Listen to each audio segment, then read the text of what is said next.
Okay, so welcome back. So now we're going to do some examples of multiplying by powers of 10, and dividing by powers of 10 where we have two powers of 10. Okay, so in part A here we have 10 to the 5th times 10 to the 2nd. So we're going to add the exponents, right? We're multiplying, so we're going to add the exponents. So this becomes 10 to the 5 plus 2 power, which is going to give us 10 to the 7th.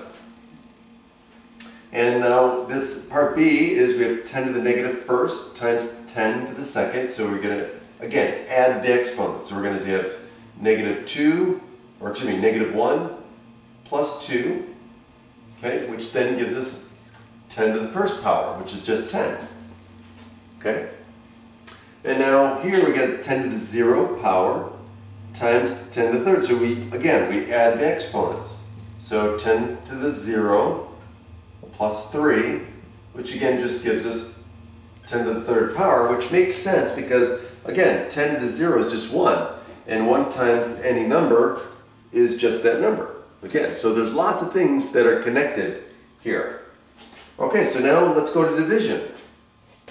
So here we've got 10 divided by 10 to the 3rd. So we got same basis, so we're going to subtract the exponents. So again, we have a 1 here. And so we get 1 minus 3, which gives us 10 to the negative 2 power. Okay? And then here we've got 10 to the 5th divided by 10 to the 4th. So we're going to, again, subtract the exponents because we're dividing powers of 10.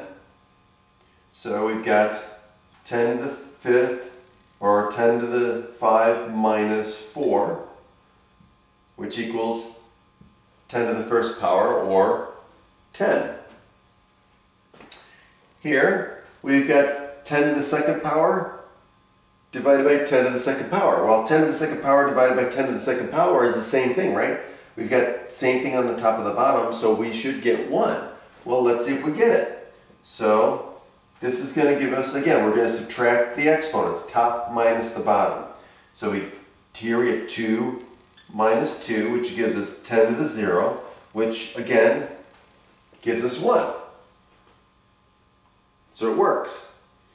And now here we got 10 to the negative 2 divided by 10 to the 3rd. So again, we're going to subtract exponents, top minus the bottom. So this is going to end up being 10 to the negative 2 minus 3, which equals 10 to the negative 5th power. Okay? And so that's how you do it. Have a good day.